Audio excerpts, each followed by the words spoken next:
Ladies and gentlemen, yes, this is your favorite show, Sports Unfolded, with your favorite hosts, Eric and Ron.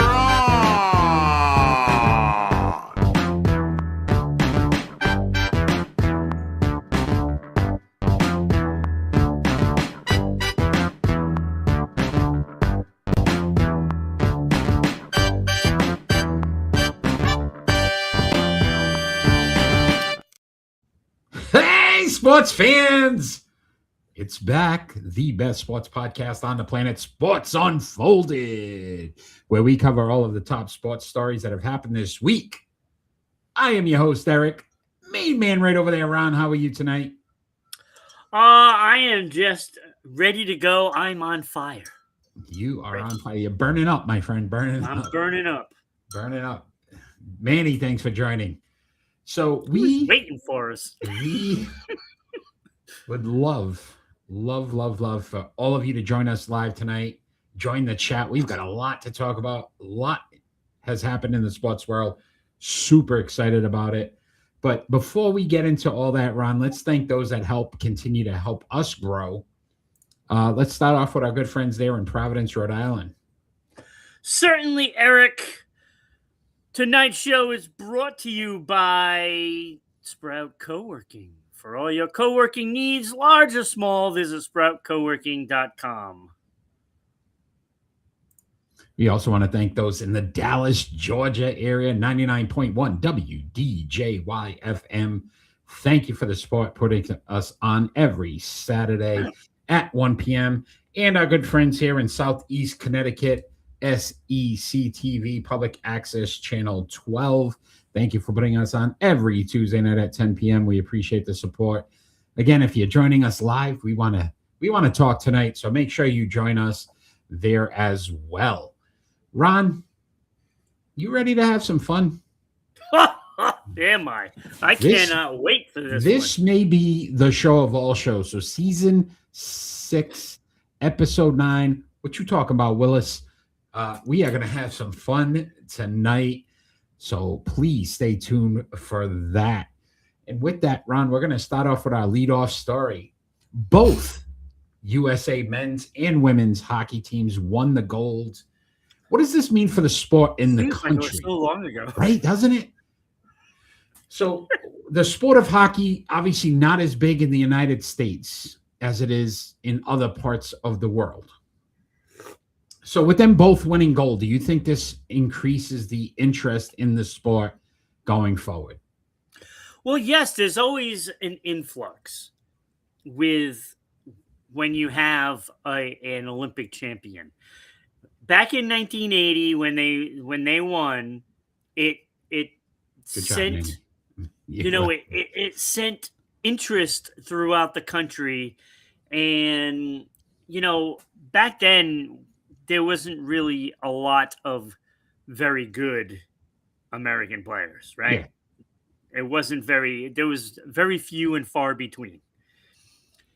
Since then, it has spurned, a lot of great players that have come through the systems since then. And I don't see this, being anything but that and creating more of a buzz. And now with pro women's leagues, in the limelight now, I think it's going to be just massive for both men and women. So we're gonna reap the benefits, especially with the women, because the women have been good. Yeah. So there is a lot more interest in women's hockey than ever. And you saw, the stadium when the women won that gold medal, you seen a lot of the fans were young, like 9 to 14-year-old girls that were watching the game. And that's going to do wonders for the sport. Yeah, I will say this. I think is a few different factors here that will make a difference. First and foremost, the first time they both won gold in the Olympics. Right. Men haven't won since 1946, right? 1946. I'm 46 years ago, 1980. So when you look at the gap in between, right, it brought some excitement. But the fact that NHL players who haven't been in the Olympics since 2014, you started to look at some of these guys and root for these guys, and Connor Hellebuck in what he was able to do in that gold medal game. He was amazing. Right. Wow. And you're hearing about, these great women and Hillary Knight and what she was able to accomplish as a U.S. Olympic theater. Right. So I think it brought so much excitement there that it helped the NHL. Like, this was a great move by the NHL to allow them to come back and play in the Olympics, because it honestly made us, or forced us, to watch some of this. And then all of a sudden it was like, oh, wait, we like these guys. Like, there's some things about them that we like. It was some great hockey. Right. And it was exciting games. And on top of it, Ron, I think the biggest factor, you beat probably the best team in the sport of hockey. Like, if they had beaten, Czechoslovakia or somebody like that, it may not have felt, but I'm just throwing a name out there, right? It just sounded like Bill Murray. Right. But would it have felt as big as it did with Canada? Like, understanding what Czechoslovakia, just cross the border and in and out. If you think about 9 gold medals for the Canadian men's team and Olympic, right? They were going for 10. They were trying to, dominate that sport. Even in the women's side, gold medals, 5 for Canada. Yeah. So again, they've been very dominant in this sport. You beat the best team in the world with their game. Like, that's their game. That's like somebody coming over and beating an NFL team, right? With who knows? Last time it was the 80s. Social media wasn't even a thought. Yeah, it was not a thought. And Miracle on Ice was probably one of the best things that ever happened in sports. Oh my God, that was since they won that year. They probably like, think about it, Manny. You're right. If they had social media back then, that Miracle on Ice, do you believe in miracles, would have been everywhere. I know. So I think this helps with the social media, the way that we can broadcast these games now, and you're doing some funky things. So the men have won gold 3 times, Ron: 1960, 1980, and 2026. The women, 1998, 2018, 2026. Canada, 9 goals. Russia, 7 goals. USA, 3 goals. That's your top 3. There've only been 2 countries that have won gold in the women's. That's Canada, who has 5, and the United States, who has 3. No other country has won gold with the women's side. So this is big for the women, probably more than the men, because the women now have an opportunity to probably take over this sport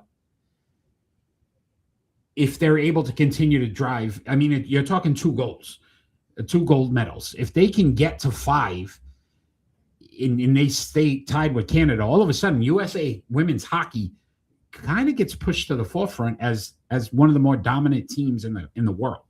Yeah, and wow, what their tournament was like.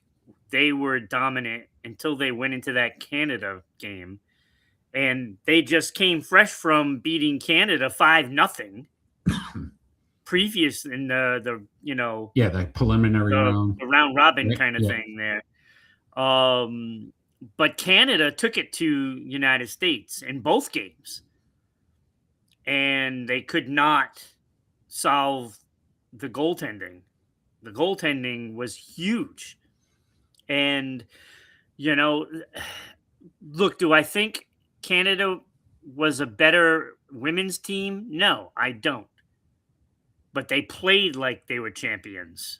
Mm-hmm. And they played well, and that made it a great game. Great experience. But Canada completely dominated the United States on the men's side. And if not for Connor Hellebuck. That should have been a loss, 100%. Like, I wouldn't have been surprised if he gave up 10 goals that game. Yeah, I think I texted you at some point. I was just like, they're playing horrible. Like, they just didn't look right. They couldn't get the puck out of the zone, right? The shots on goal were ridiculous. Yeah. And it was just like, one goal. 46 saves in that game? Yeah. I mean, he was a star. When Boldy came out and scored that first goal, I'm like, oh, they're gonna just cruise through this, and then all of a sudden they couldn't do anything. So yeah, I know. All right, so Ron, this is going to be a theme tonight, but crazy stat. There've only been three Olympians that have won 4 gold medals in hockey, and they're all Canadian women. Believe it or not, Haley Wickenheiser, Jana Hefford, and Caroline Ouellette, the only ones that have won gold. Ouellette. That's crazy, bro. So you gotta look at Kenny over the house there, the studio. The fact that they've dominated this sport. The first man was, I think, 3 gold medals. So no men's Olympian has ever won 4 gold medals in hockey. The Canadian women dominated for so many years. Yeah, and now it's USA Hockey. It's brought the sport to the forefront. So I was going to ask you this question, Ron. World Baseball Classic. Does it not? It doesn't feel like it has the same flavor. Wait, when is that? It's coming up. Is it coming up? Like, yeah, is it I think before the season starts? March, yeah. Oh, wow. I didn't even know. So, but when you had the 4 nations, the Olympic hockey, I don't feel like the World Baseball Classic has that same type of. Is it because it's so much more wide open? Like you have those Venezuela, Puerto Rico teams, besides USA, right? Japan. Like there's too many. Because there are several countries that are better than United States. I mean, it's just simple as that. They're just better. So do you think USA has to try to win this tournament for they baseball? should try. They should try because they're getting embarrassed in our own sport. Literally, this is like Canada losing every year. Yeah, Manny just said, I only watch the Olympics for hockey. It's pretty much the only thing I did watch. And I woke up at 8 o'clock in the morning I watched everything. to watch that gold medal game. So, but all right. Yeah, it's embarrassing to see our baseball team stinks. Right. So I don't know. I get why they do it, but it doesn't seem like it has that same intensity like the hockey does. That's hockey to me, they don't care. But I also think baseball players just don't care. Can I say this? And it's probably going to sound wrong, but hockey's predominantly a rich sport, right? The kids, it's very expensive to play hockey.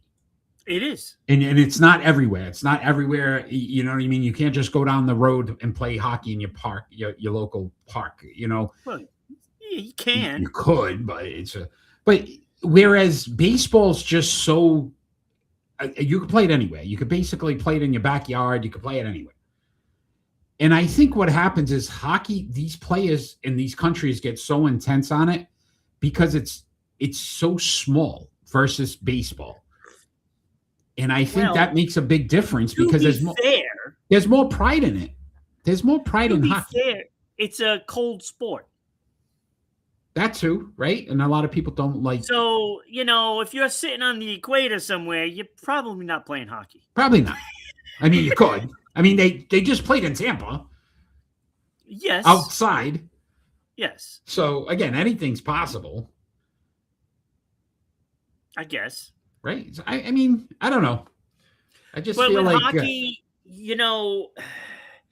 look, if you buy a glove in baseball, that's all you really need. And as long as one person has a ball, right, like you can play. Even if you don't have a glove, you can still play. Back when I was younger, we were playing like street hockey. We got all into it for a while, a couple of us. Yep. But the thing is, you still need like the goalie equipment, exactly. Right? And that's kind of the problem with it. Everybody had to have a hockey stick, right? Yeah, and so let's face it. Back in my day, when I was a kid, you could buy a stick for $8. A good stick, a good hockey stick. Yeah, good luck now. $8. You can't even buy the tape to wrap up your stick for $8. And that's where I say I think it's because it's so much pride. Like if you've gotten to this level, thinking about, right? It's not like everybody's playing it. So I think hockey just has more pride. Because let me tell you, there's nothing like playing hockey. There isn't anything like it. It is a great sport. It really is. People don't give it enough football, credit. You're in a huddle, 2/3 of the game.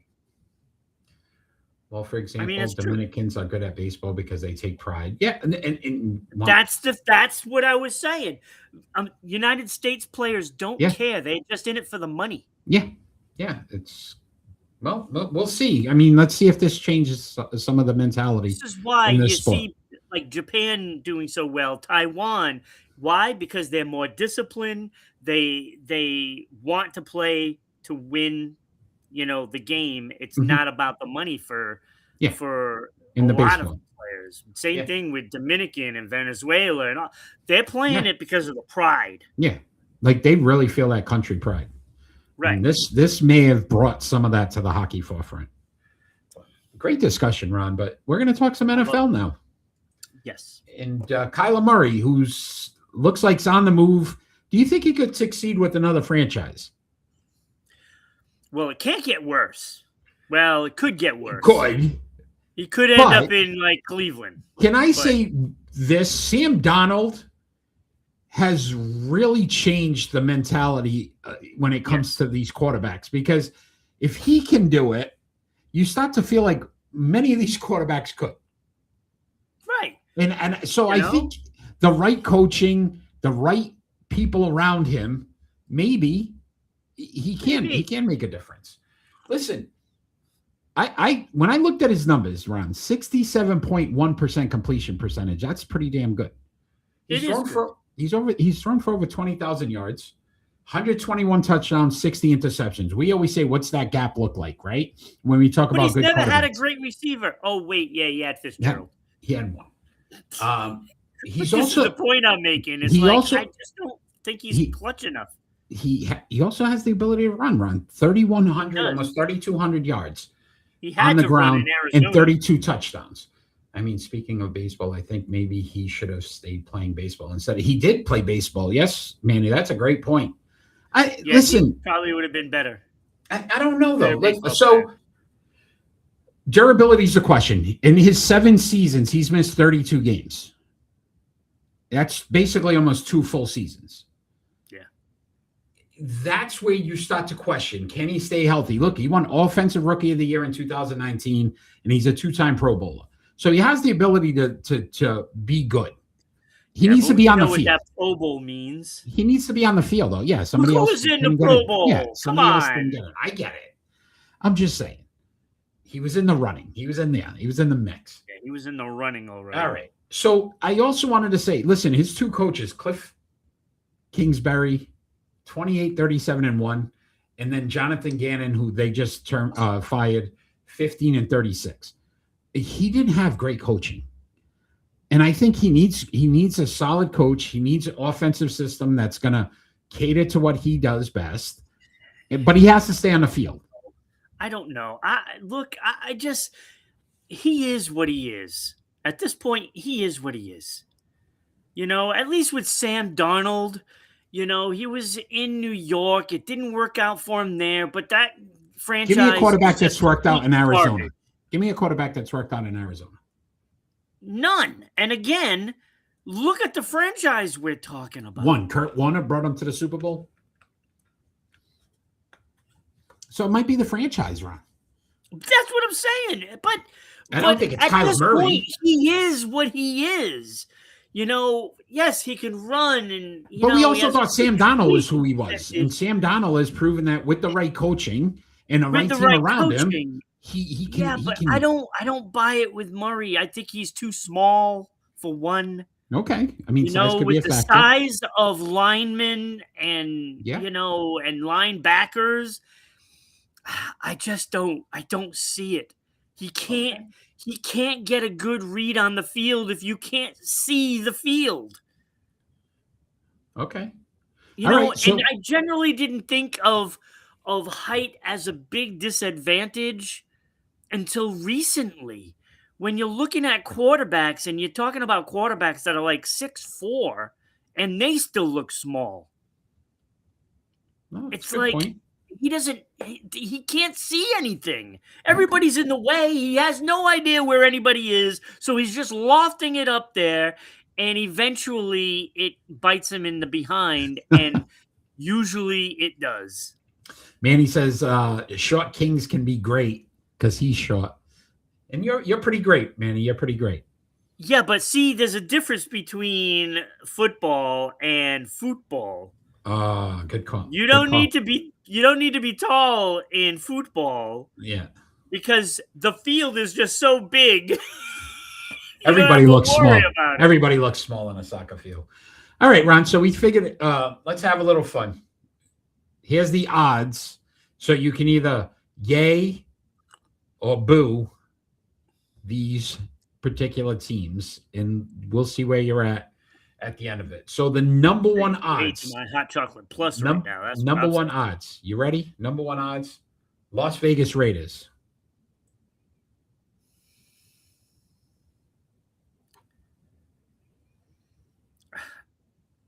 I can see it happening because they had Gino in there.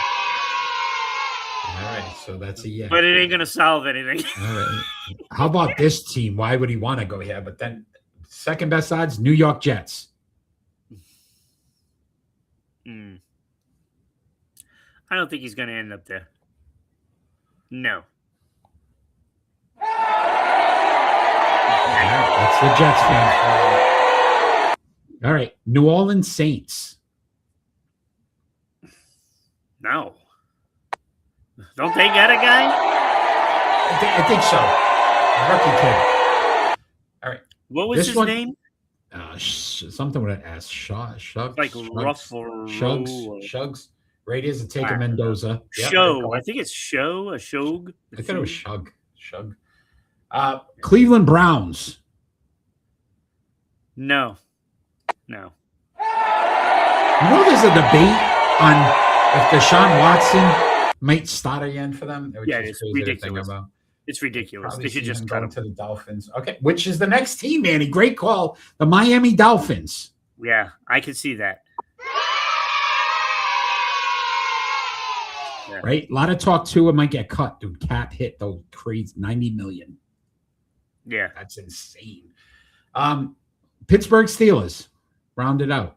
No, I don't see it. No Aaron Rodgers.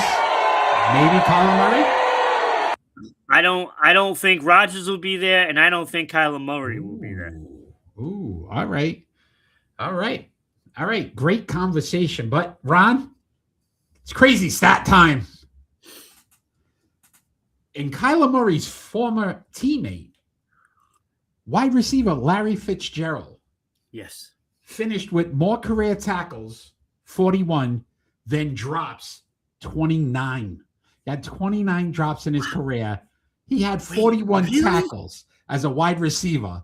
He had more tackles as a wide receiver than he had drops in his career. Wow, that is one of the best stats I've ever heard. Ever. That's crazy. That is crazy. That's not loud enough because I can barely hear. I know. I keep trying to do all this different stuff. Look, I mean, first of all, to be on the field to get 41 tackles as a receiver is insane. That Think about how many interceptions. Really how many interceptions did your quarterback throw? He must really suck. Right? So he got 41 tackles. He had less than 41 drops in his 29 career. In his career. That is 29. Wow, he was crazy such a great stat. receiver Crazy too. stat. I loved Larry Fitzgerald, one of my favorite players in that era. And now an NFL Hall of Famer. Yes, he is, and deservedly so. Could be a Sports Unfolded Hall of Famer at some point. Could be. So I would hope so. All right, here we go, my friend. It is starting 5 time. 5, 4, 3, 2. I love this.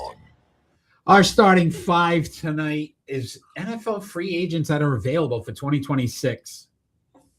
With that, though, we want to announce that George Pickens has signed the franchise tag today with the Dallas Cowboys. If they cannot reach a deal, he has the option of playing on a 1-year deal at about $28 million or he can hold out. And you think about how Micah Parsons' situation turned out and probably end up somewhere else. So George Pickens off the list of the top 5 available free agents. I gotta with that, adjust Ron, my list now. You have to change your list. I know. I gotta slide somebody else up. Yes, sir. Yes, he did. God forbid if I only have 9 players. Manny's a Cowboys fan. All right, so I am first this week, correct? So I will start you off with my 2 honorable mentions. And my honorable mentions are Jalen Phillips. The Miami Dolphins got traded for him. Defensive end. Listen, you always need a pass rusher. I would go defensive pass rushes are so important to what you want to do. You need to disrupt quarterbacks. And my other honorable mention, and this is a leap for me because I don't know. He's definitely on the back end of his career, but Mike Evans to me on a team that's like a piece or 2 away, I could see Mike Evans being one of the most important free agents that are available. So those are my 2 honorable mentions. Yeah, well, see, George Pickens was my bubble guy.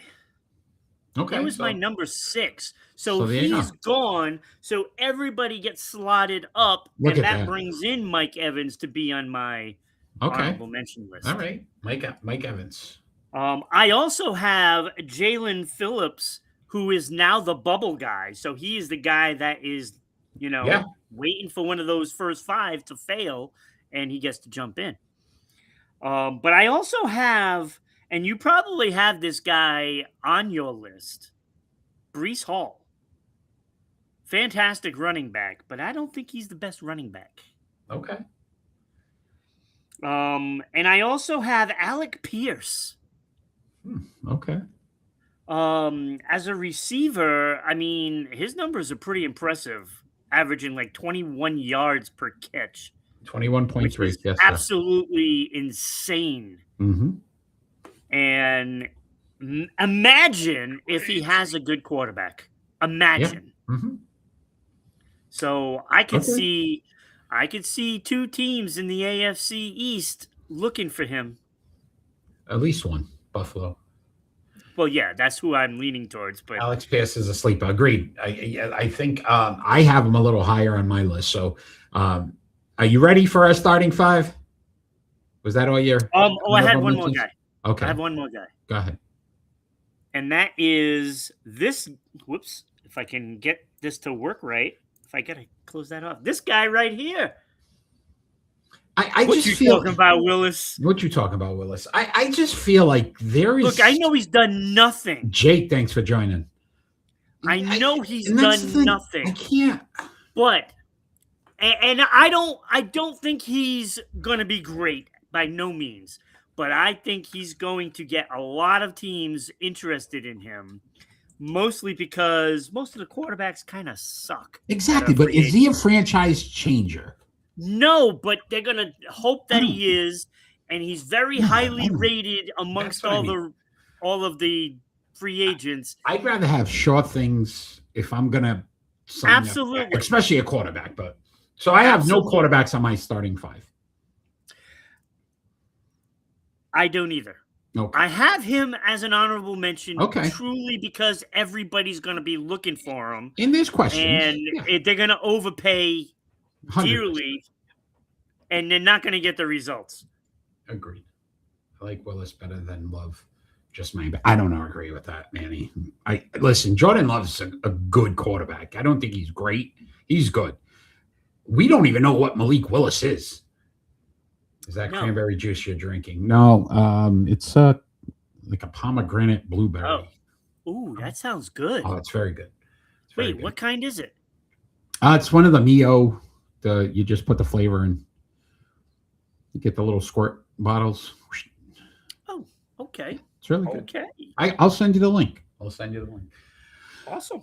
All right, so let's get this starting 5 going. At number 5 for me, I definitely don't have that. At number 5. The man made a name for himself in the Super Bowl, Kenneth Walker III. Listen, 1,027 yards rushing on the season, a Super Bowl MVP. There is going to be a team that is going to try to mold what the Seahawks did with a solid defense, a great running game, and you just make sure your quarterback doesn't lose a game for you, Kenneth Walker can be that running back for you. So I have Kenneth Walker the third at number 5 for me. Yes, Jake, I did. Oh, see that? Look at that. Huh? Yeah, you're nice and clean cut. You're number 5, Ron. Jake. You're number 5. My number 5, I got a feeling we're going to have similar lists. I don't know if you're going to have this guy on your list, but you should have this guy on your list. David Njoku, tight end. Look, he's doing what he's doing in Cleveland. Imagine him going to a team that can actually make completions. So I had a problem though with the tight end position because you also have Isaiah Likely from Baltimore and you got Kyle Pitts from Atlanta that are free agents. Yeah, there's a bunch of them. I think those guys might be better than Njoku. I don't think so. I don't think that's going to happen. Look, the more I thought about Pitts, the more I thought that he doesn't do a very good job of the whole tight end position. No. Offensive weapon, yes. Blocker, no. No. He is not a blocking And tight he end. also has problems holding on to the ball. Staying healthy, another one. Staying healthy. And I looked at that tight end list, and it's immaculate, right? There's Dallas Goedert, Tyler Higbee, Zach Ertz, and Noah Fant, all of who I like, along with the ones that you've mentioned. But I just look at the team that this guy played on last year, and he was so effective. Agreed. I could see it. If he goes to a good team with good coaching, wow, he's going to be a standout. Love it. All right, at number 4 for me, I had Alec Pierce. I think you want a deep threat. You want a guy that can extend that field, take the roof off, the stadium. 47 receptions. Doesn't sound like a lot, but he did have some injuries last year. 1,003 yards, 21.3 yards per reception, which is pretty damn good. Crazy. If you could get a wide receiver to get you 20 yards a pop. How do I look older? Right? 6 touchdowns. So I went Alec Pierce at number 4 for me. And Njoku's built like a line. The guy is jacked, Manny. I agree with you there. I agree with you. You look older now, Ron. I don't look old. I look like 20 years younger when I wouldn't go that far. 20. 20? Of course. Come on. I don't look a day over 29. All right. Yeah. And a half. 29 and a half. Come on. Okay, 29 and a half. All right. What do you got at number 4? Number 4, I have Kenneth Walker III. Okay. What that Super Bowl did for me is look at this guy and say, wow, that's impressive. Because sometimes he looks like he's in slow motion as he's got so much patience waiting for the line to do its job and then runs through the open holes like I've never seen, probably since Barry Sanders. No, Pittsburgh. No. Who was the dude from Pittsburgh? With the killer bees there. Was Ben. Who was the running back there? Oh, my goodness. The bus? He was driving. No. He was driving a bus? No. He was. He also boxed. I don't know. I can't think of who their running back was, but I know there was. Le'Veon Bell. Oh, yeah. Very similar. Like they just wait. Like they pause. It was like almost like if you're playing a video game. You hit pause, and then all of a sudden it's like, I hit pause by mistake. And then they would break and see the hole. That's what he did in the Super Bowl. So I agree with you. Fourth's a good spot for him too. Crazy. Yeah, all right. He's special. He's special. Maybe 67. Eric would get it. Oh boy, be nice. All right. At number 3 for me, I have Trey Hendrickson of the Bengals. Trey Hendrickson of the Bengals. I want a pass rusher. The Seattle Seahawks proved that if you can disrupt quarterbacks. Stole my bit. Right? In 9 seasons, this guy has 81 sacks, 15 forced fumbles. He's been a 4-time Pro Bowler and a 1-time All-Pro. I think, yes, he's 32, so he's a little older, but you're talking about consistency. Not 32 yet. He's 31.7, I believe. Yeah. But by the time the season starts, right? But again, I want consistency. I want a guy that I know week in, week out can bring it. This guy we know week in, week out. I like Jalen Phillips. But again, there's been some ups and downs with him versus Hendrickson, who's been consistent throughout his career. He's just been on a very bad defense and a very bad team. So that's why I have him third. Yeah, I have at number 3, Caden Ellis. Look, everybody wants a great linebacker on their team. And this guy, he's probably the best pass rushing linebacker out there. I mean, what this guy can do, being as athletic and basically he blows up plays probably better than any linebacker out there.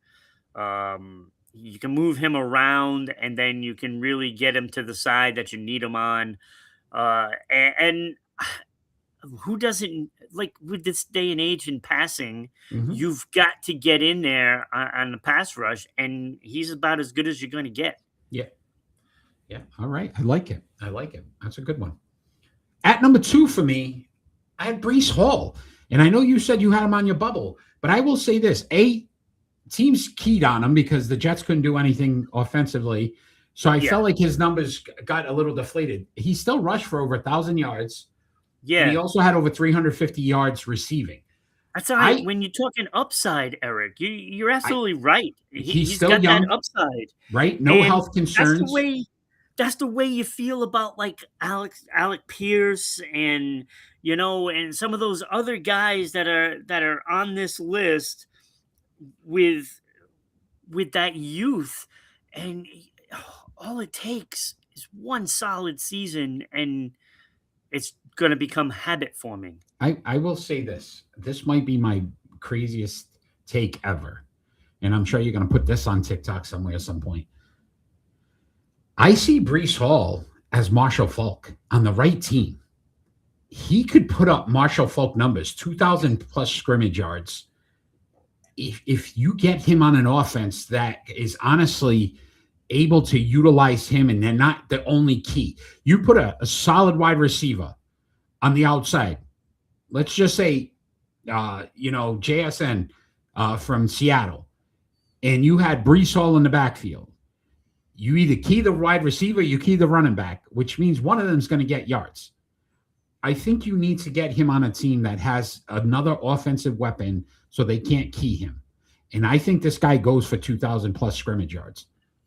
I think he's that good. He can. Like he is that good. I mean, I chose Kenneth Walker as my favorite of the running backs.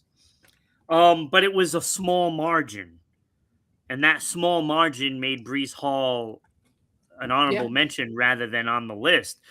But if Breece Hall is in Seattle, they still win the Super Bowl.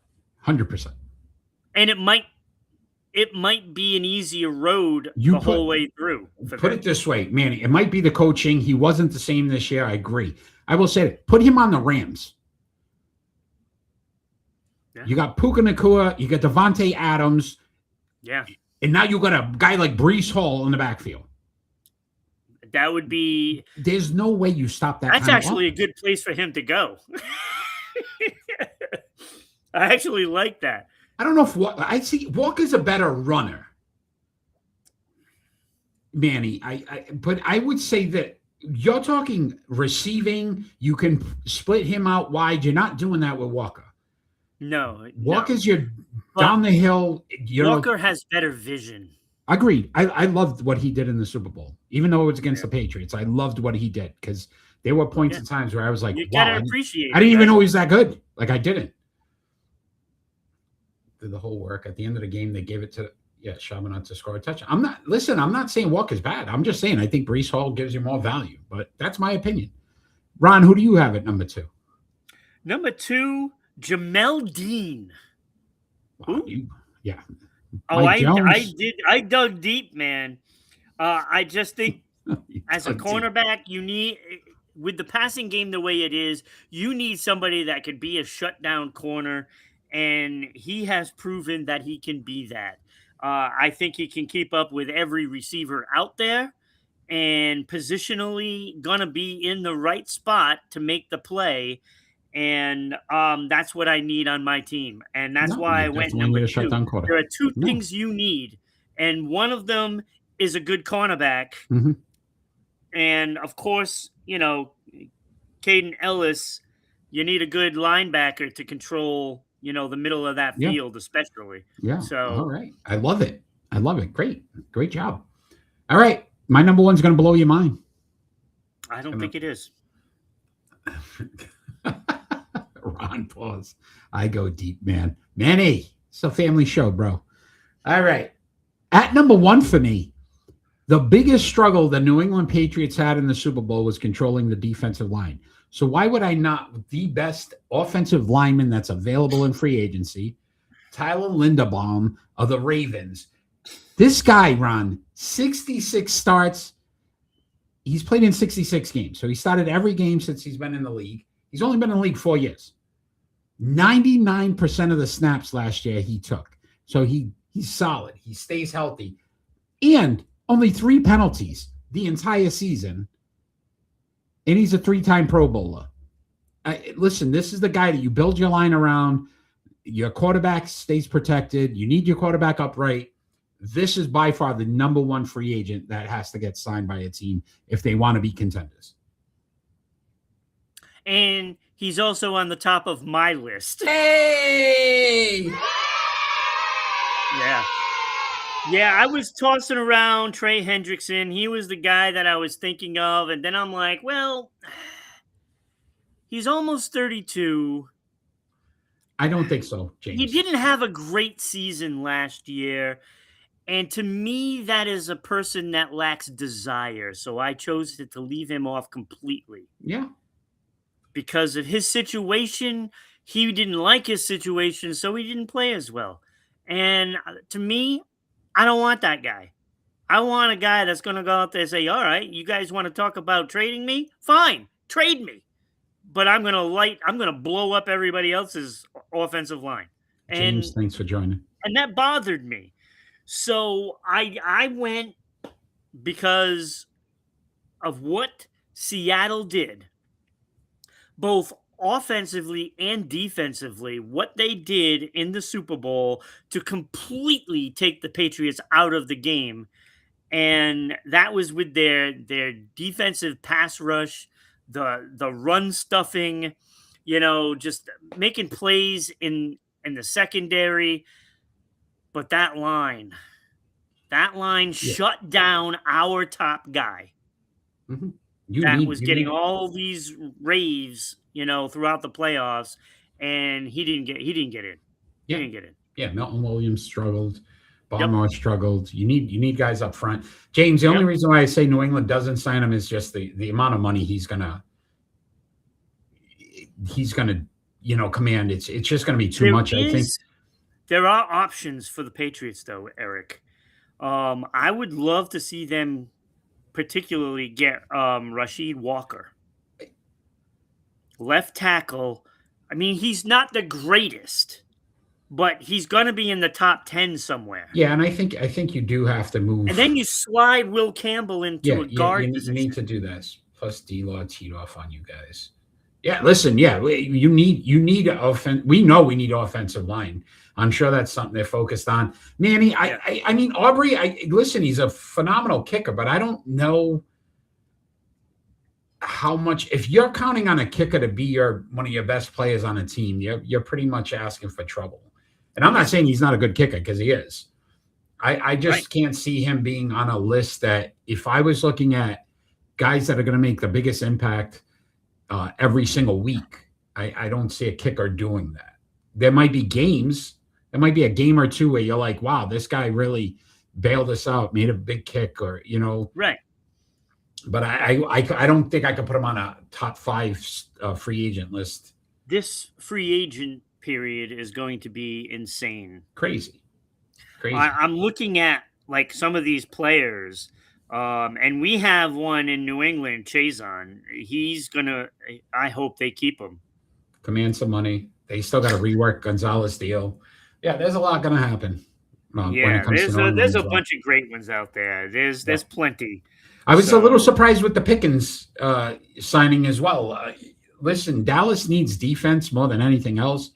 Not a great move getting rid of Parsons when it comes to, defensive pass rush and defense. And They could now, change their team, They right can away in free agency. But the problem is they're not going to have a whole lot of money to spend. yeah, there's going to be some rework in the deals, and Dak's going to have to be one of those guys. So we'll see.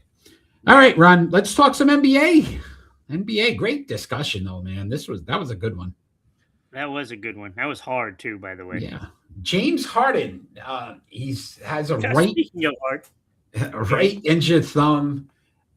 Does this derail the Cavs' chances this season? So they currently in the 4th spot in the East, 7.5 back of the Pistons. Celtics and Knicks are 2nd and 3rd on that list in the Eastern Conference as well. well, they've already slipped a little, right? They were 3rd. They were tied in 3rd with the Knicks, and now they're not.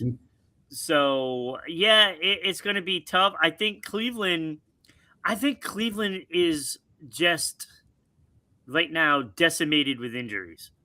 Yeah, because if I'm not mistaken, Mitchell and Evan Mobley are also injured. I know Mobley is. I don't think Mitchell is right now. And they're saying he sat out. All 3 of them sat out their last game. Yeah, and Harden said he's not going to get surgery, so he should be back.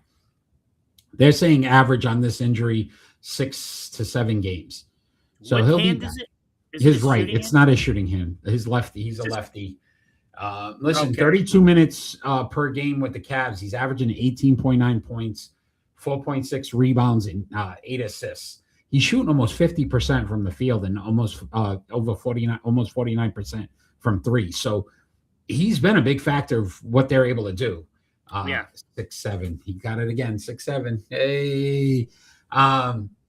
So it's going to be an interesting thing to see if, the Cavaliers are able to just withstand some of these injuries to not fall further down the list. I think that's where you'd rather stay in that 4th spot. You get the home court in the first round.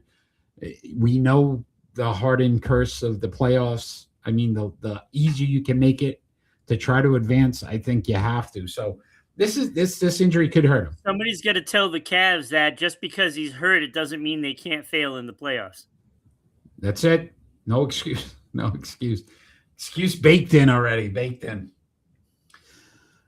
All right. So we'll see how this Harden injury affects the Cavs. I mean, if they fall, we use this as the excuse? To your point, I think they still have enough talent to win. So, I mean, they should have been number 1 this year. Everything fell into place for them to be the number 1 team, and here they are, floundering in the middle of the pack. It's a little weird because last season they were the best team in the league, and it's like they didn't change much. So, all right, you ready for your crazy stat? Oh, here we go. Crazy stat. Crazy stat. You might not know this player, Ron, and I don't expect you to, but Jamison Curry had the shortest NBA career in the history of the game. How short, you ask? He played for the Clippers for a total of 3.9 seconds in 2010. He basically checked in and checked out, and that was his entire NBA career. 3.9 seconds. Wow. How is that even possible? Look, he had to have been better than Bronny. At least Bronny's got more. 3.9 seconds. Where is Bronny playing in G League? I don't even know. I don't even follow him. I've not heard his name. No, I think he is in the G League. But Jamison Curry, remember that name? Shortest NBA career ever. 3.9 seconds. 3.9 seconds, Ron. Me and you could probably play longer in the NBA. Oh, I know. Sign us in, and I could run up the court for 4 seconds. At least I can hit a free throw. Unlike some of the Boston Celtics. Wow. Wow. All right. Let's talk some Major League Baseball. Max Scherzer returning to the Toronto Blue Jays. Bless you.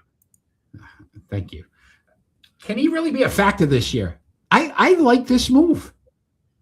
And I thought about it for a million different reasons. I started to look at it. He's 42. Really? I'm like, a million different reasons? A million different reasons. Because I was like, his age, right? He's too old. And then I'm like, the experience, though. And I went through it and looked at it this way. They don't need him. This is like a security blanket of, hey, we need a guy that's going on the IR for a little bit. And, can you fill in? That's what I think he is. Look, 17 games last year. He was 5-5, a 5.19 ERA. So you're like, it's not great. In the postseason, fifth starter. Postseason, not even. He's probably going to be a sixth starter or a guy that fills in. Their rotation: Kevin Gausman, Dylan Cease, which I forgot they signed, Trey Yasavage, who was great in the World Series, Jose Barrios, and then Cody Ponce. All these guys are legitimate winners. But if one of them goes down, would you not want a guy that you could say, hey, could get you a few games? In the postseason, he went 1-0, 3.77 ERA, 11 strikeouts. Like, he was able to do one of enough. Those deals where they're hoping maybe he'll do better than last year and become their fifth starter. If not, then they have Ponce. Right, they have Ponce, and if Ponce doesn't play well, you can throw Scherzer in for a little bit. If one of these guys go down for a month or so, guess what? Now you got a guy that can come in every fifth day and make a start for a month. And to me, even at 42, he's still probably better than some of these other kids that they would bring up.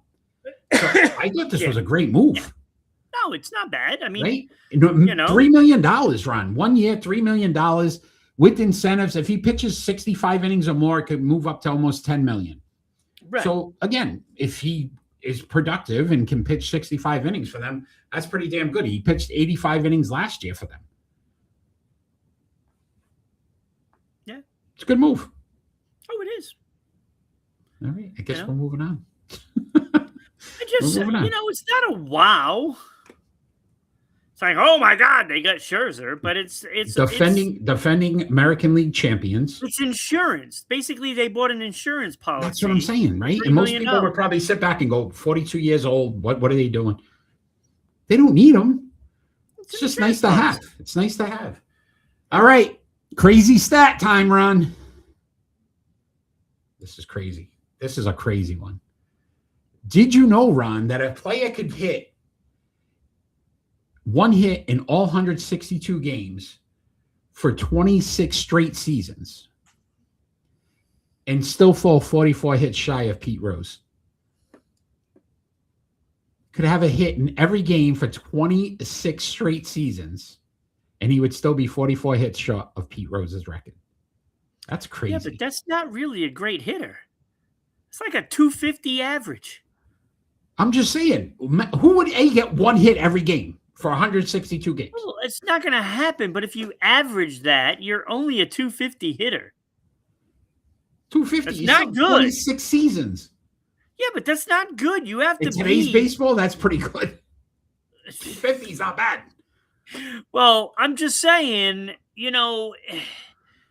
somebody like a Tony Gwynn, if you give him, how many guys, 26 seasons, he's breaking the record. Yeah, he had more assists than strikeouts in his career. So let me ask you, who's going 26 seasons anyway? You know where that would be. So that's what I'm saying. Like, his record's safe. Especially if you're in a Red Sox uniform. I don't think you'll ever break that record. That might be one of the most unbreakable records. I don't know. I think hits can fall. I don't know. I think total hits can fall. When you put it in that perspective, all you need is a guy like a Tony Gwynn, a Wade Boggs, an Ichiro. And those guys can get it done. They couldn't do it.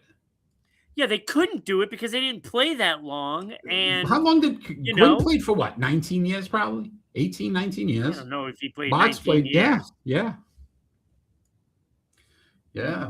Tony Gwynn? Yeah, check right now. I'm looking it up right now, my friend.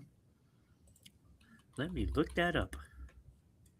Tony Gwynn played in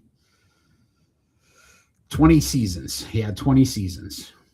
And he finished with 3,141 hits, which is like 1,100 less than Pete Rose. How long did Pete Rose play? We'll check that out too, buddy. See, this is what you got to give. Got to give you all of it. You want all of it? Yes. Pete Rose played in 24. So he played 5 more seasons. 4 more seasons. 4 more seasons, yes. Even if Tony Gwynn did hit, he'd have to hit, 300 hits each of those 4 seasons. Right. And I don't think he ever did that. And Wade Boggs. Got 300? I can tell you right now. Which one do you want at first? Wade Boggs. He played in 18 seasons, and he finished with 3,010 hits. And Wade Boggs' most hits in his season was 240. All right, what about Ted Williams? Imagine he didn't lose all that time being in the armed forces. Ted Williams played in 19 seasons and finished with 2,654 hits. His best. Imagine if he didn't miss his prime years. His best season was 194 hits. Oh yeah, so he wouldn't have done it. He's a power hitter, though. Oh boy! All right. Well, I don't think anybody's breaking this record. Pete Rose hit 230 in 1973, 215 in 1976. He had a 205 season, 210 season, 209 season, couple 205 seasons, couple 210s, 208. Yeah, it was brutal. All right, Pete Rose. By the way, he's in the Sports Unfolded Hall of Fame, if you don't remember. All right. But, every rose does have a thorn. It does. I thought that was a great, crazy stat. Wow, I thought you'd be more impressed with that. It's all right. I think it'll fall, though. 26 seasons, 1 hit every game. You just need a great hitter to come around that stays in shape and plays. Okay. All right. All right, Ron, it is split decision time.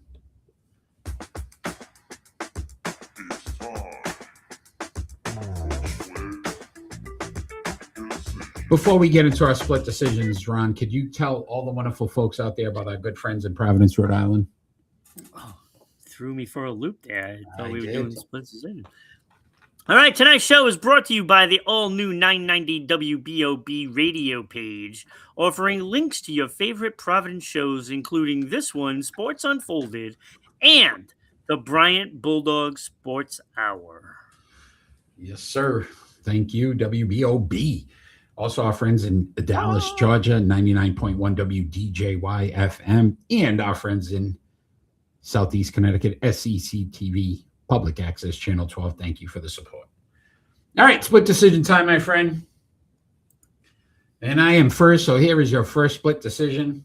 Is it more likely, this is a crazy stat when I saw this, is it more likely that Trevor Story leads the Red Sox in all 4 of these categories, batting average, hits, home runs, and RBIs again in the 2026 season, because he did it last season for the Boston Red Sox? Trevor Story led them in all 4 of those categories last year. Well, that's bad. Does he do it again? No. He's got to stay healthy a second year.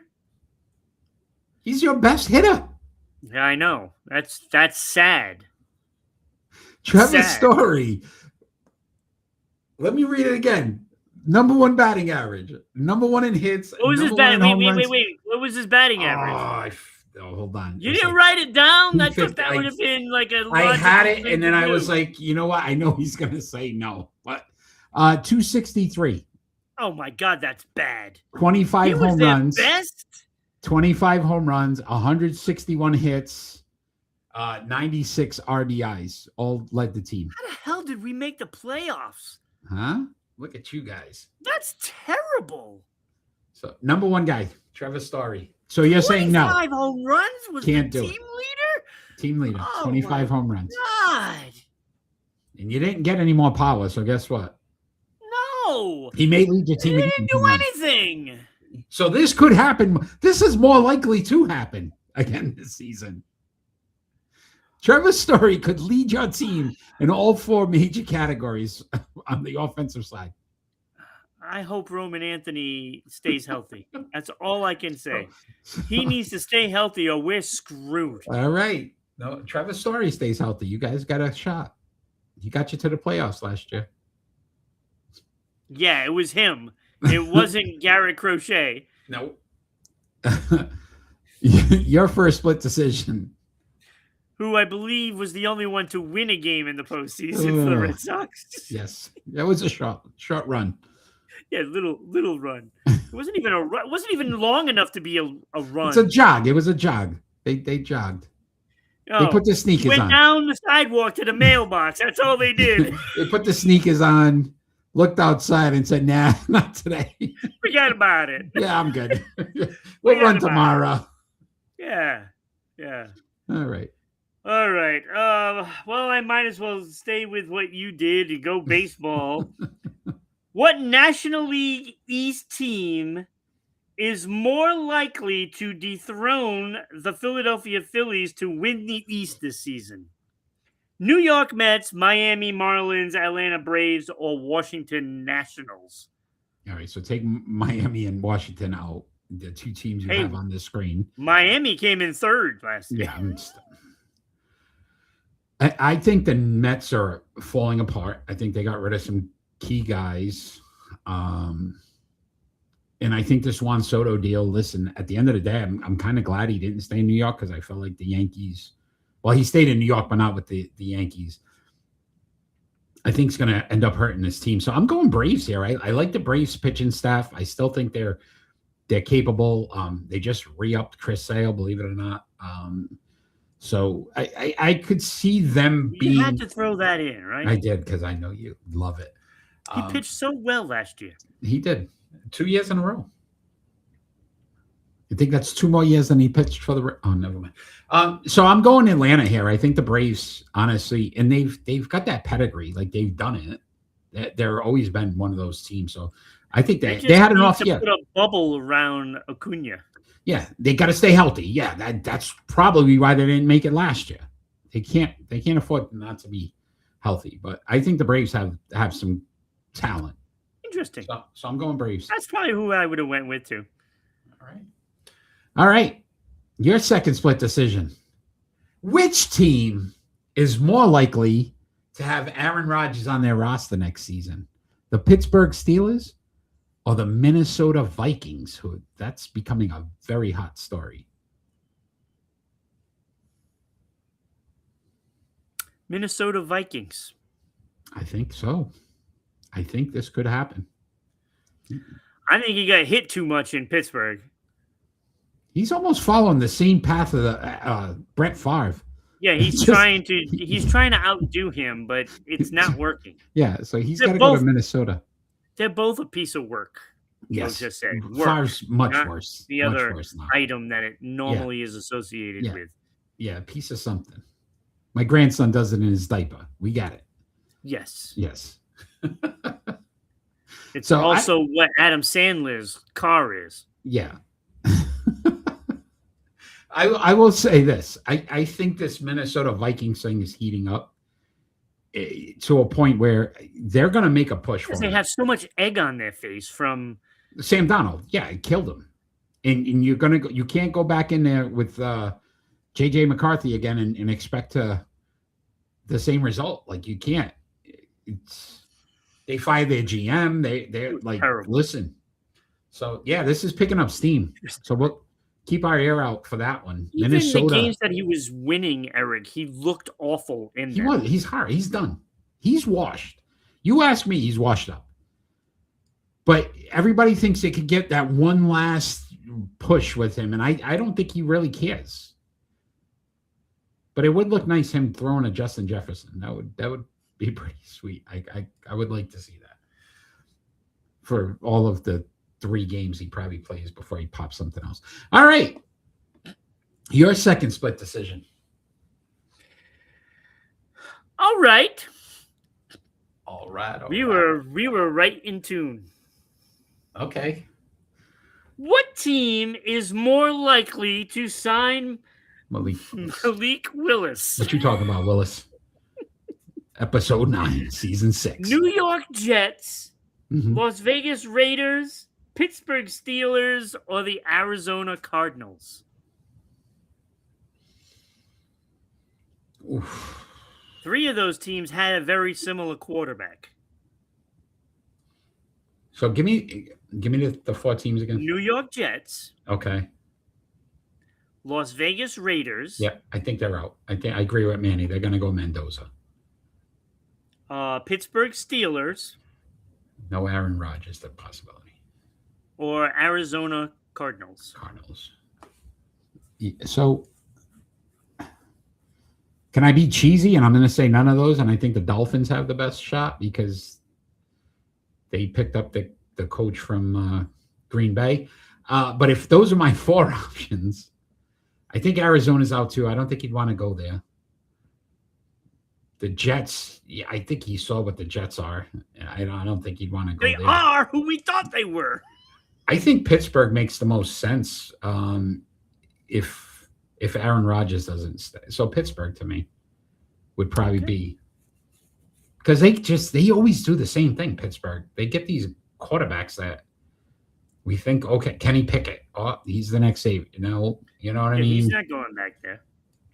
So I would go Pittsburgh. Yeah, I think If he goes to the Jets. I mean, I lean Miami, but I wanted to see what your feelings were with the other 4 teams. He goes to the Jets. Everything I'm saying about why I think he's overrated will come true. Because he's going to stink in New York. Everybody does. Yeah. So I don't want to see him go there. If they think he's a talent, at least put him somewhere where maybe, you know what I mean? He's still got DK Metcalf in Pittsburgh. Well, coaching makes it. Oh, wait, no, they don't have him anymore. All right, let's move on to some NHL talk. This was a big injury for the Penguins. This is the second injury in the Ratanen's out also for the Stars after the Olympics. So, this may start to have some things creep up about NHL players playing. But Sidney Crosby is going to miss at least 4 weeks with a lower body injury. Does this take Pittsburgh out of the running for the postseason? Currently 5th in the East, but they're only a point ahead of the Islanders in the Metropolitan. There's 25 games left, and they have the hardest remaining schedule of 5.96 win percentage of the teams they got to face. Almost 60% win percentage. They're not going to make it. 3 against the Canes, 2 against the Avs, Lightning, Stars, and Red Wings are all in that mix. This was a major injury for them. Oh, yeah. It basically sealed their fate. And I would find it hard to believe that they're not going to be sellers. And we only have a week to find out. Next Thursday is the deadline. Yeah. And we went through all those players that I felt could move. And there's quite a few of them that on Pittsburgh I didn't take into account because they were doing so well. If they still had Sidney Crosby, they probably wouldn't sell, but they might have to now. They might have to.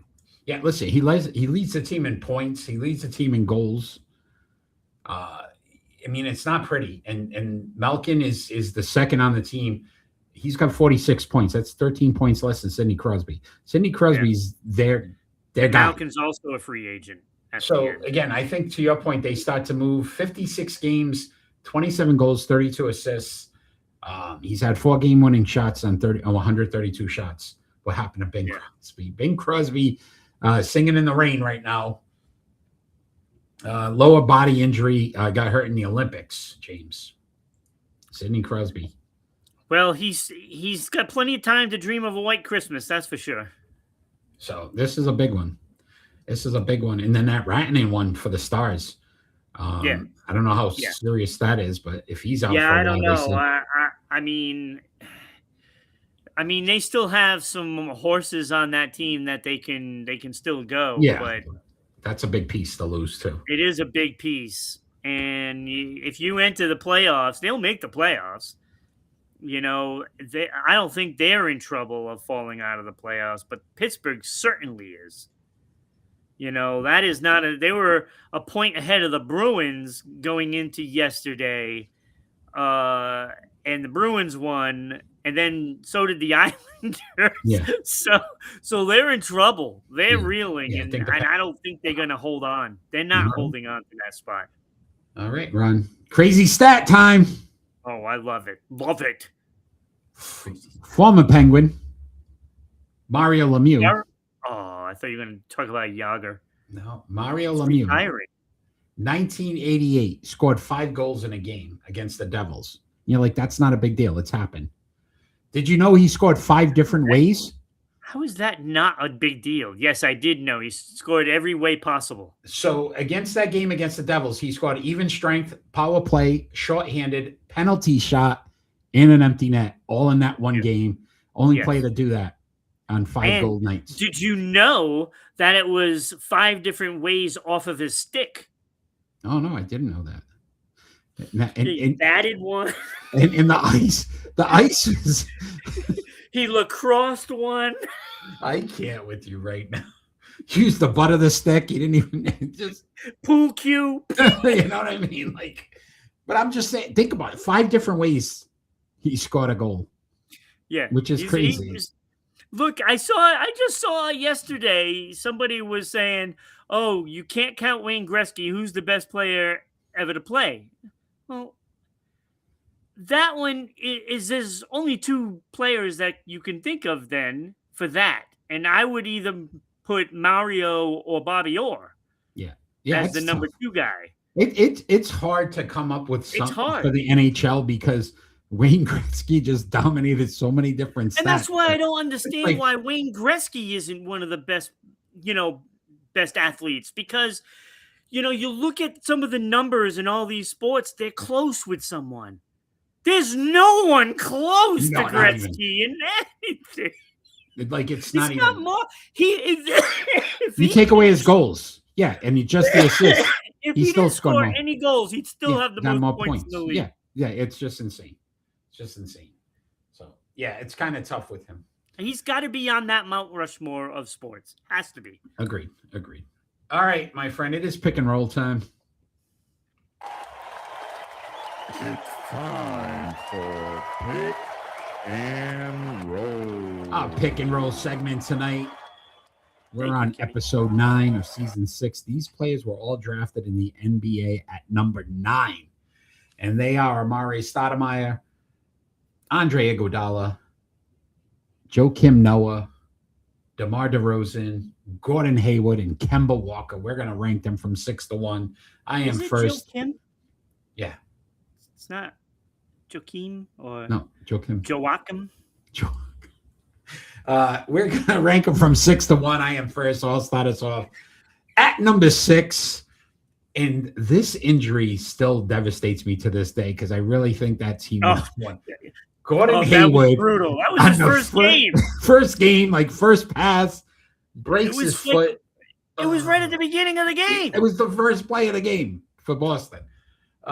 So he was never the same after that, but he averaged 15.2 points, 4.4 rebounds, 3.5 assists, but only a one-time All-Star. That's his only accolade. Still take him on the team, though. He was good, but he's 6th overall on this list for me.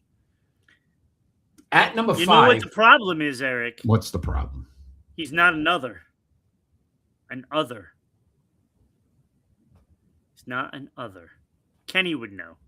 Okay. Ask Kenny what an other is. All right. Well, all right. Joakim Noah at number 5 for me. I didn't like his offensive production. So 8.8 points, 9 rebounds, which sounds okay. It's good. It's not a double-double, though. 2.8 assists, 2-time All-Star, 1 All-NBA, 3 All-Defensive, and a Defensive Player of the Year.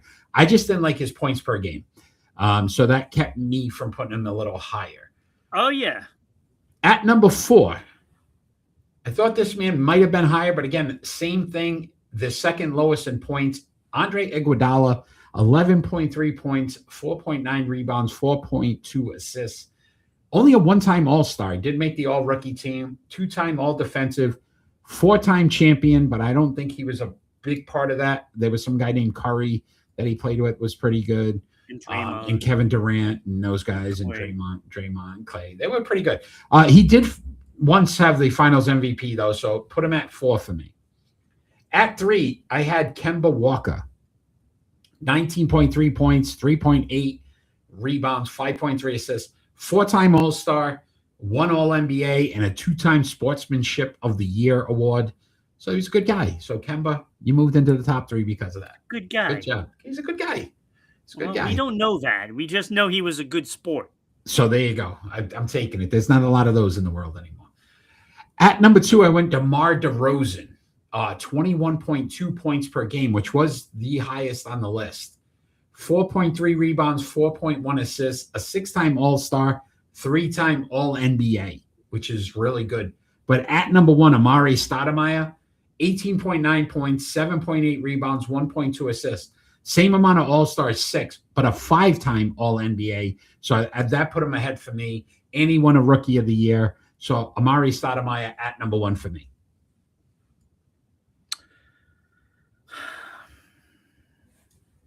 Applause. You got it right, Eric. I was so hoping that you had DeMar ahead. The 5 All-Stars. 5 All-NBAs. 5 All-NBAs.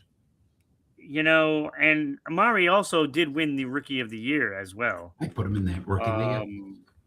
And yes, and that is, you know, none of the players except for Iguodala won the championship. But when you're 5th or 6th on the depth chart for a championship, I'm sorry, you're not the guy. You're not the guy. And that was the case with him. So I really didn't take those in consideration pretty much at all. Well, it was involved in the consideration with Noah, because I was thinking of putting Joachim.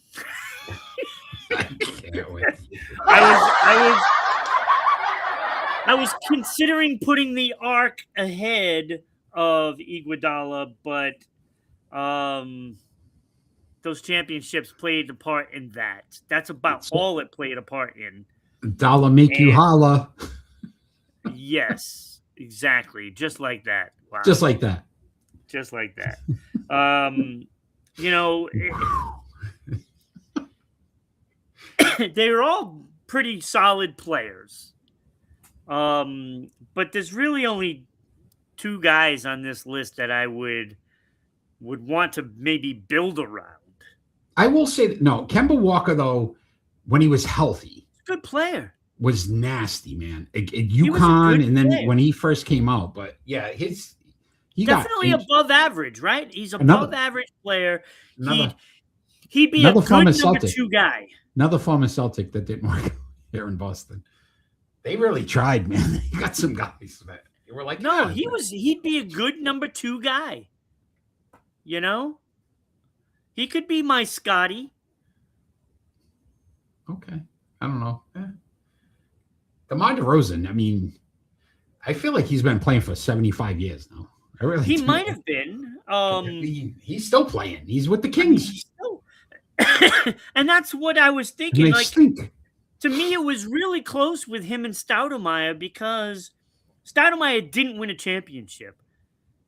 And then I thought, well, DeMar DeRozan can still win a championship. So I was starting to consider him. And then I realized, he's in Sacramento. He's not winning anything. No. So. And I will say, Stoudemire, we talk about Stoudemire benefited so much from Nash, because Nash and him were just such a good combination. Right. So it helped. It did help. Good list, though. Again, good players. Solid. Good list. Not bad. Think about it. Number nine overall. You tell me none of these guys, honestly, if your team picked any of these 6 guys, you wouldn't be upset with their career. You'd be like, you know what? They had a pretty good career. No. So even if they went number 1, you'd be okay with that. Yeah. Yeah, right. They weren't bad players. All right, Ron. Before we get into our predictions, you want to bring up the Hall of Fame nominees. We're struggling here, by the way. John Madden and Ray Lewis, congratulations in your induction last month. But we are down to the nitty gritty here. We got another week for you to cast your votes for the next member of the Sports Unfolded Hall of Fame. We're going to bring up that QR code right now, and we need you to scan this code right now. We're going to give you a minute here. And Ron, we only have 3 votes on this right now. Wait, what? Yes. 3 votes. And how? Marcel Dion is the only one right now with 2 of the 3. Are you sure? Yeah. I just checked it today. So scan this code and help us get one of these guys inducted. We want to make sure they get in because their fans voted for them. And right now I feel like it's tainted because it's not really a vote. We haven't 3 votes. So get on there right now. Scan this QR code. We're going to give you a second here because once you vote, then we'll put up the second QR code. Look at this guy going on there right now to do it. And he's going to read off the names because he's really good at that. Once he's done. Yeah. Oh, got to do it the other way. I was like taking a selfie here. Whatever you do, do not pick my because then it's just a tie again. All right. We're going to go vote. The question is, who do I want to vote for? Yeah.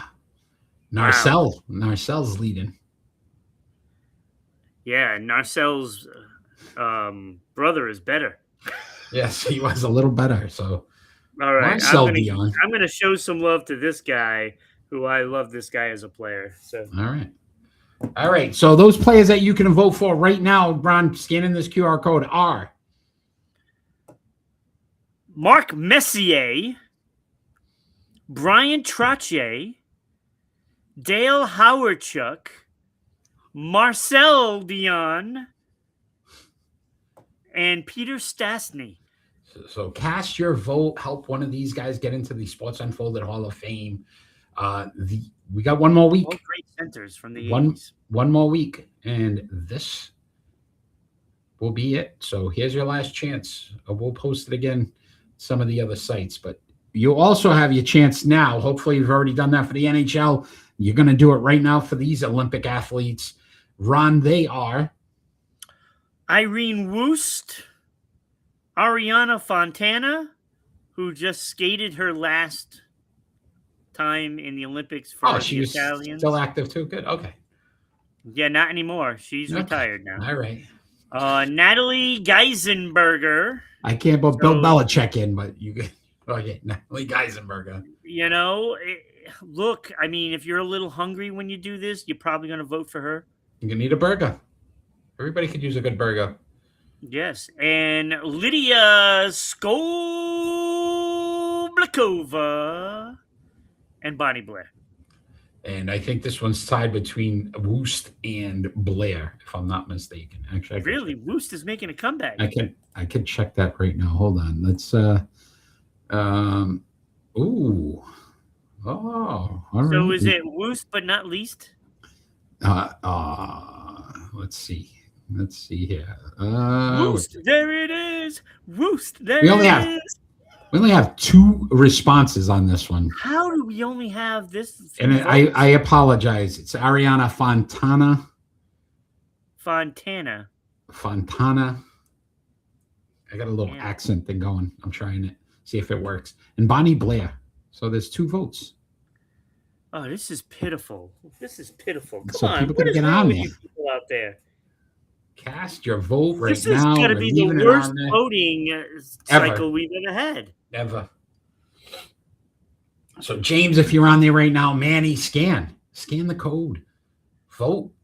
Let's get somebody on there. This thing updates instantly too. So I already saw who you voted for. Do I go with the American or do I go with the person that deserves it? Well, they all deserve it. There you go. They're all great. So you need to make a choice. I wonder if it updates as you do it. Let me see. Let me know when you put your vote in.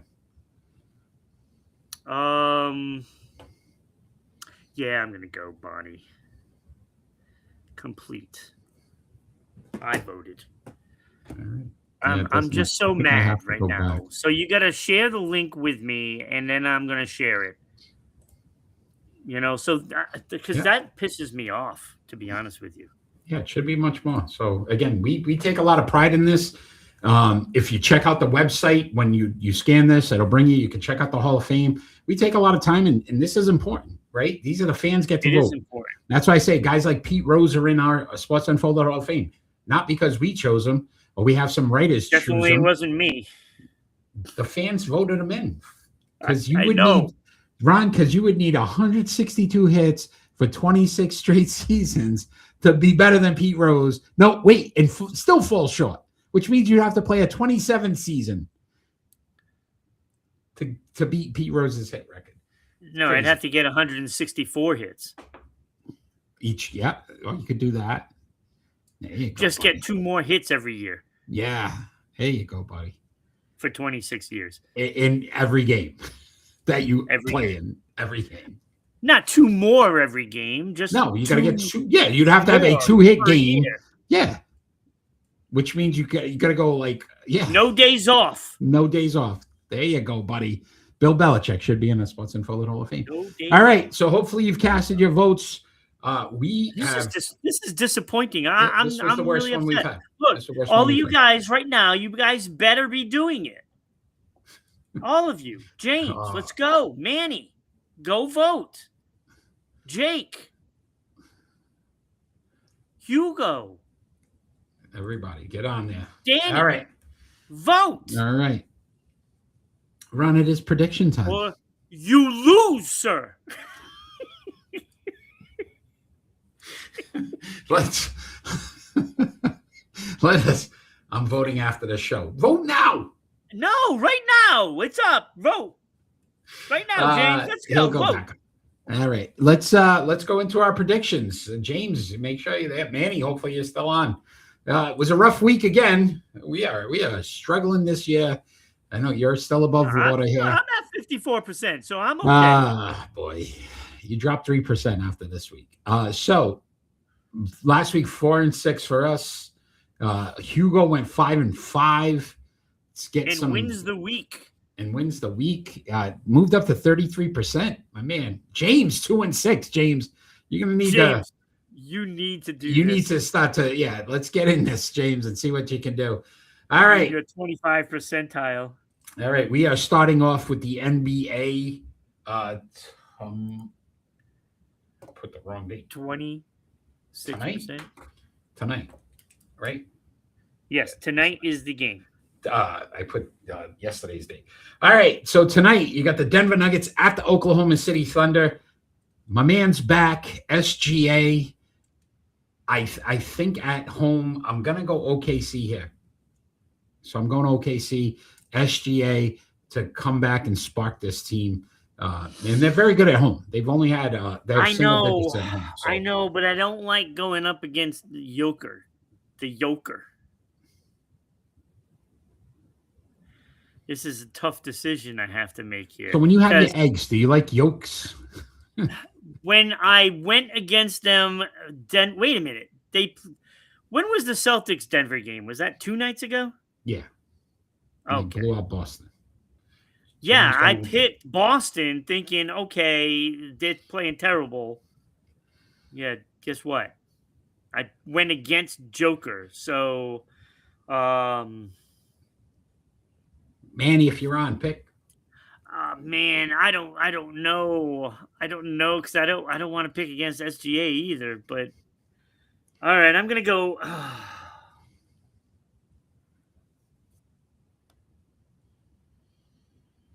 I'm going OKC. All right. OKC. James went Denver. All right. See, James has the guts to do it. All right. March 1st. Believe it or not, March. We're in March. Gosh, Where is this? Yeah. That means I got to pay rent again. Oh, my goodness. The studio is not cheap. Yeah. All that high-tech equipment you got in there.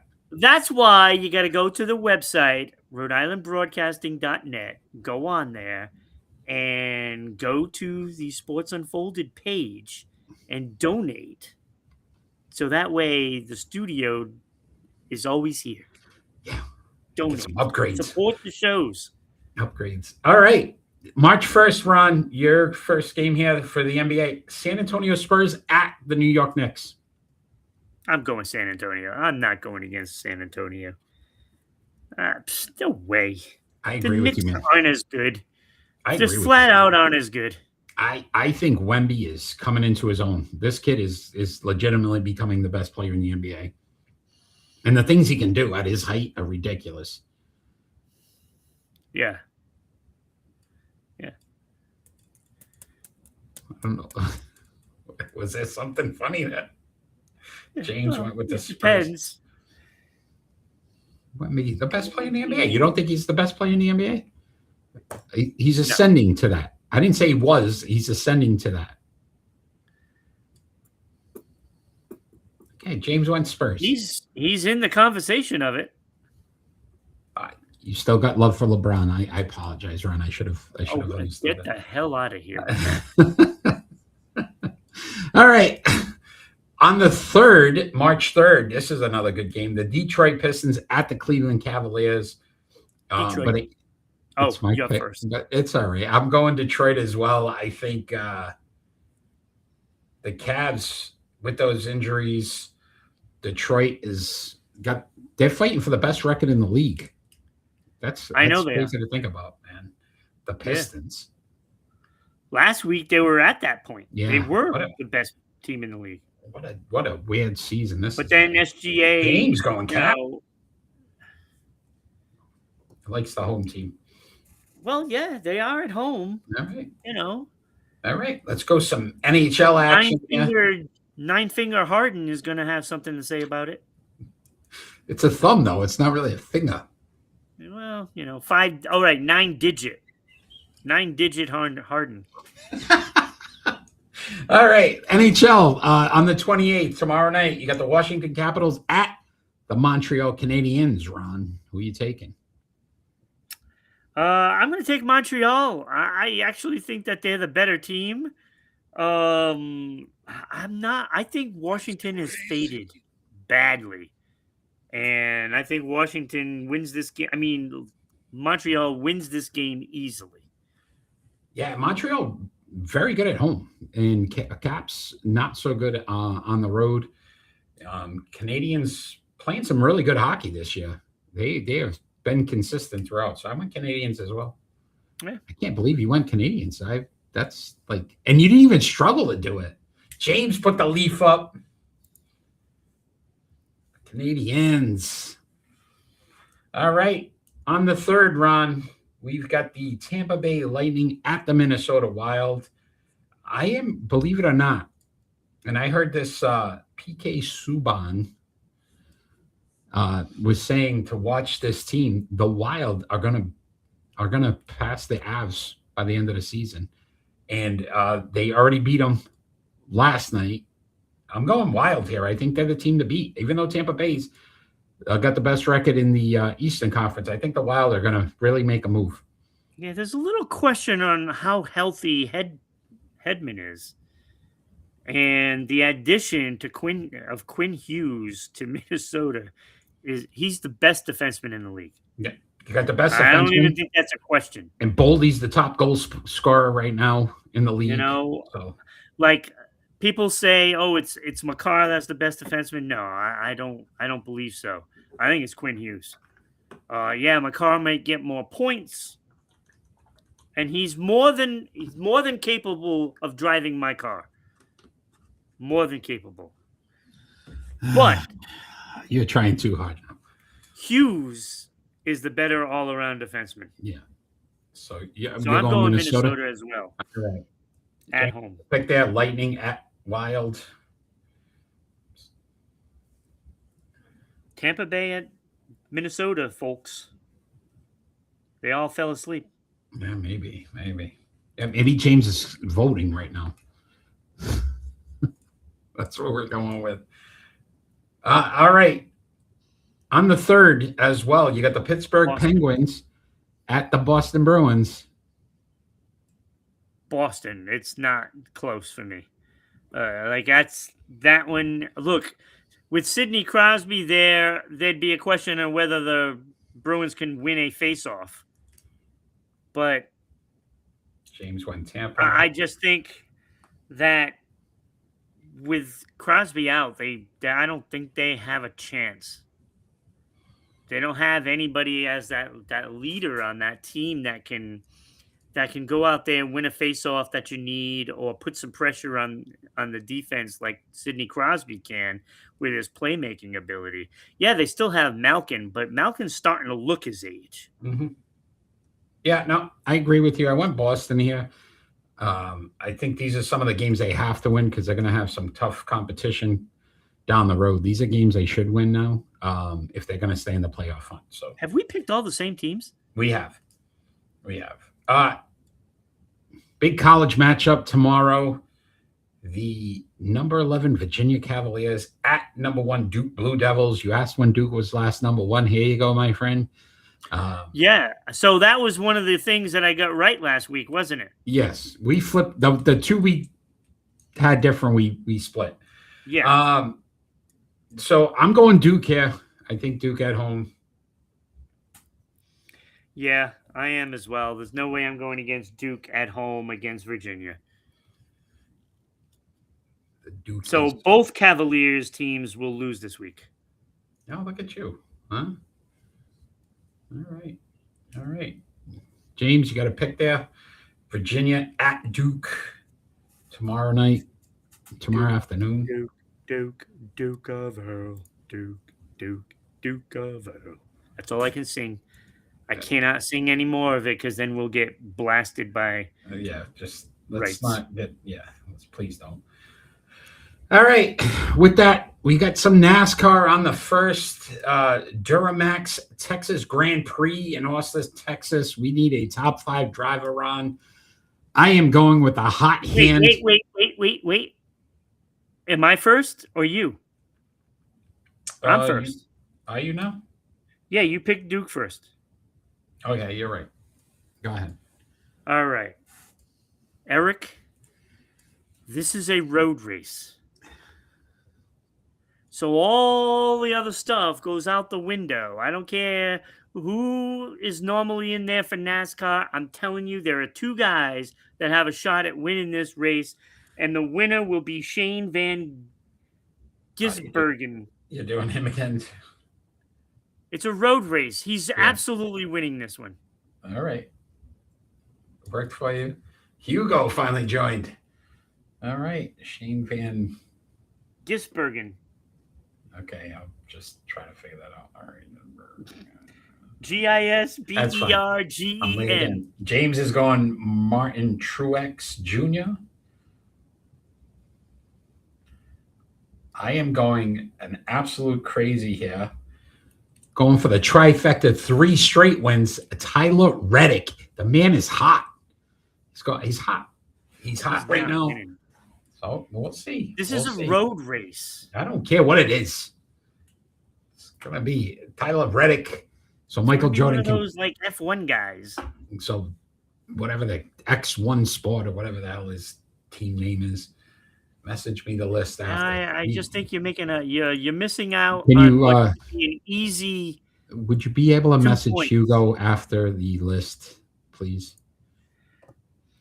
Message me the list after, so he could get his picks in and let me know. Okay. All right.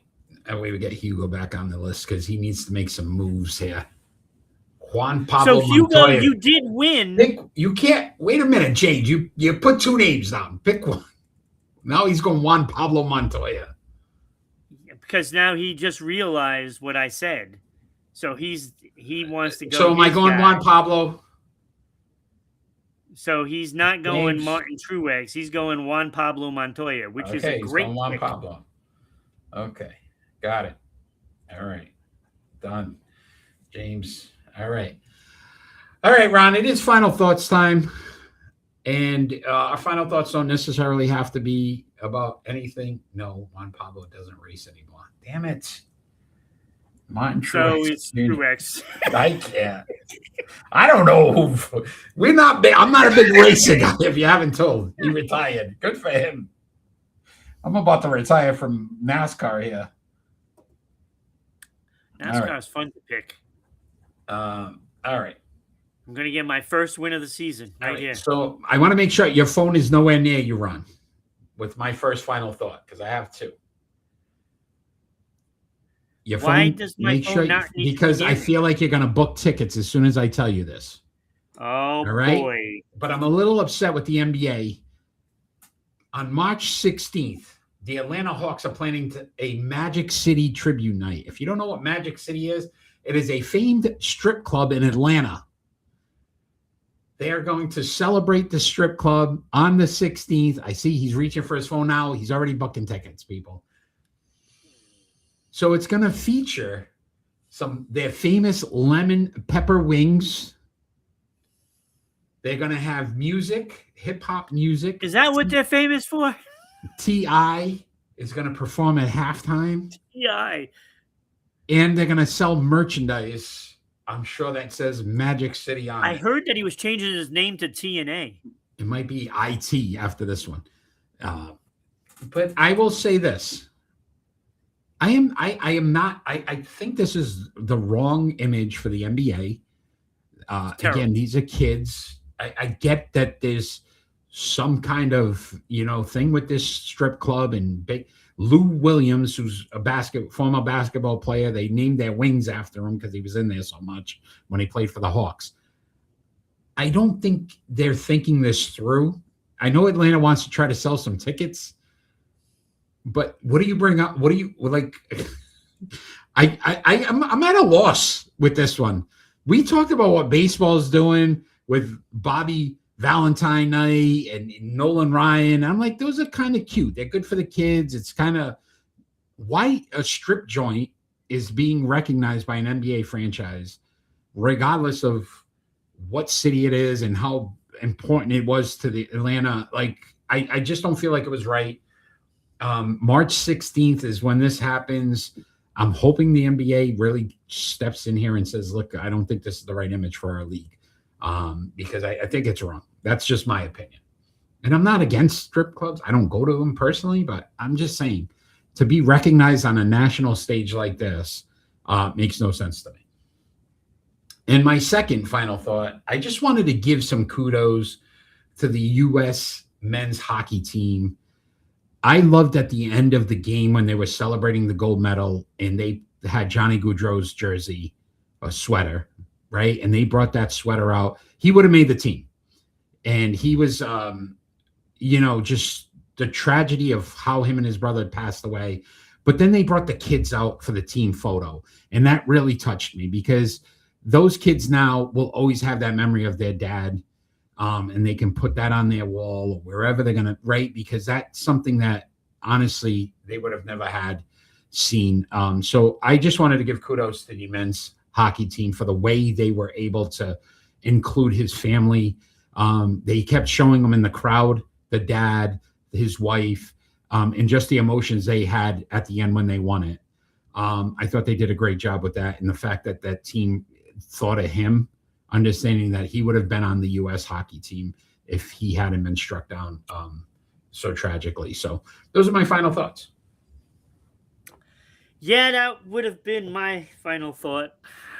Thank you so much for blowing that one up.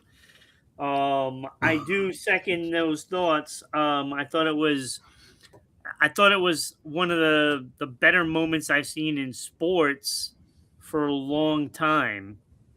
Just the thought of doing something like that is incredible, but actually going through and following through on all of that and bringing those kids out and being part of history is quite amazing, and it speaks volumes for those players. However,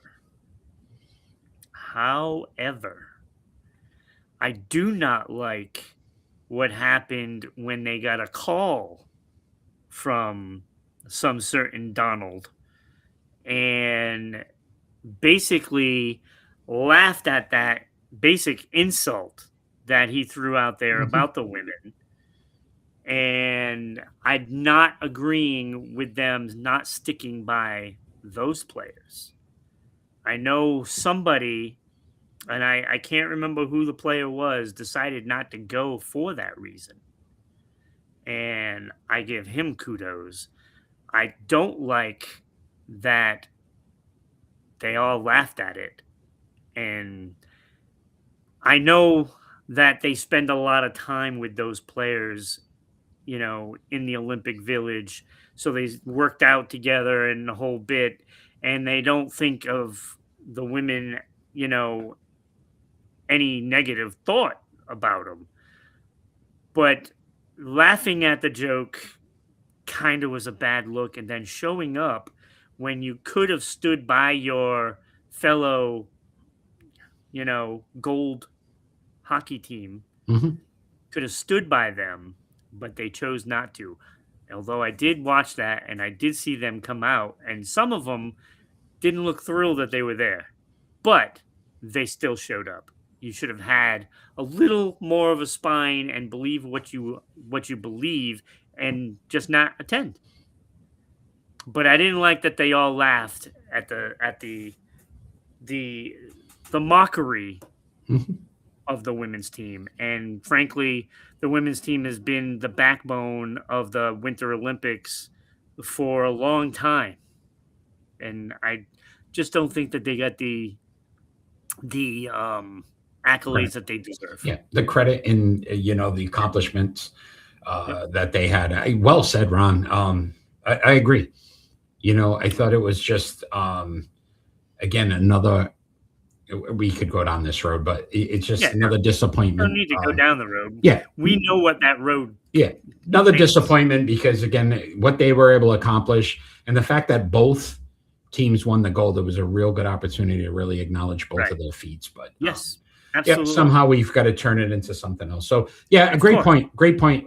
They should have, you know, because, again, if it was shoes on the opposite foot, I think they would have definitely felt the same way that the females did. And I'm glad they declined the invite afterwards. I am too. I feel like that was the right thing to do. And Hillary Knight came out after the comment, you know, after the phone call. She came out and addressed it. We have more important things to do, which is pretty cool to say. So great job. Well said, Ron. I want to thank those that joined us live. Hugo, James, Manny, thank you guys for joining us tonight. We appreciate it. If you join us afterwards, please like, share, follow our show. Check out our websites. Check out all of the great things that Rhode Island Broadcasting is doing. So many different things that are going on. But I will say this. It's been a pleasure tonight, Ron. I want to thank you. Season 6 of episode 9. What you talking about, Willis? Will go down in history. That was a great title. Great job by you. And listen, at some point, someday, we're going to get peace on earth, Ron. Someday. Have a great night, everybody. We'll see you next week.